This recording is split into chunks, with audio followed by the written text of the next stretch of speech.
vydarenému podujatiu prispeli nielen hráči, ale aj organizátori, ktorí ukázali, že im na budúcnosti plážového futbalu na Slovensku záleží. Tento rok sa vďaka mestu Senec a Picardu Senec podarilo zrealizovať toto ihrisko, ktoré spĺňa minimálne rozmery medzinárodných podujatí. Takže myslím si, že je to veľké významné podujatie pre mesto Senec. Existuje reálne od roku 2006-2007. Avšak teraz momentálne sa vymenilo vedenie, sú tam mladí ľudia, v podstate urobili sme hrubú čiaru, chceme ísť úplne od začiatku. O slovenskej reprezentácii v plážovom futbale toho veľa širšia verejnosť nevie. Slovenská reprezentácia sa zúčastňuje každoročne Nations Cupu v Linci, čo je medzinárodný turnaj 4 krajín. Momentálne tento rok tam boli špička Európy, pomaly aj sveta, Švajčiari a čierny kôň majstrovstiev sveta, ktoré sa budú u nich konať v septembri Tahiti.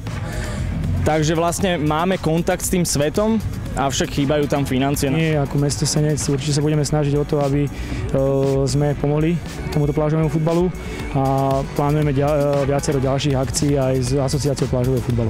Vrcholné podujatie ako majstrovstvá Európy či majstrovstvá sveta sú zatiaľ na mile vzdialené, ale nemusí to tak byť na veky. Máme konečne ihrisko, prvý ročník, máme ho zhruba asi mesiac a už sme boli aj na vrcholných podujatiach, boli sme na kvalifikáciách majstrov sveta, čiže ako máme šancu, len treba trénovať, no a treba na to hráčov.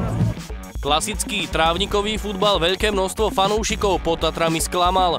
Netreba porovnávať jablká s hruškami, ale útočiskom by pre nich mohol byť futbal plážový. No určite by sme toto chceli využiť. Dúfam, že tento rok vlastne ich trošku osloví, tieto majstrovstvá Slovenska. No a uvidíme, čo to urobí budúci rok. Možno pomohla aj medializácia návratu českého Jana Kollera do repre, aj keď plážovej. Tak snáď nám aj to pomôže a uvidíme, ako to vypálí do budúceho roka. Obhajovať prvenstvo bude tým Artful BSC Bratislava, pre ktorý mali Senecké jazera zlatý punc. Pochvala však patrí všetkým a najmä tým, ktorí to zvládli aj cez bolesť. Určite lítka, určite prsty. Kamoš má v prdeli prst, takže určite toto. Nohy, prsty, lítka. Tak teda palec, ale hore plážovému futbalu.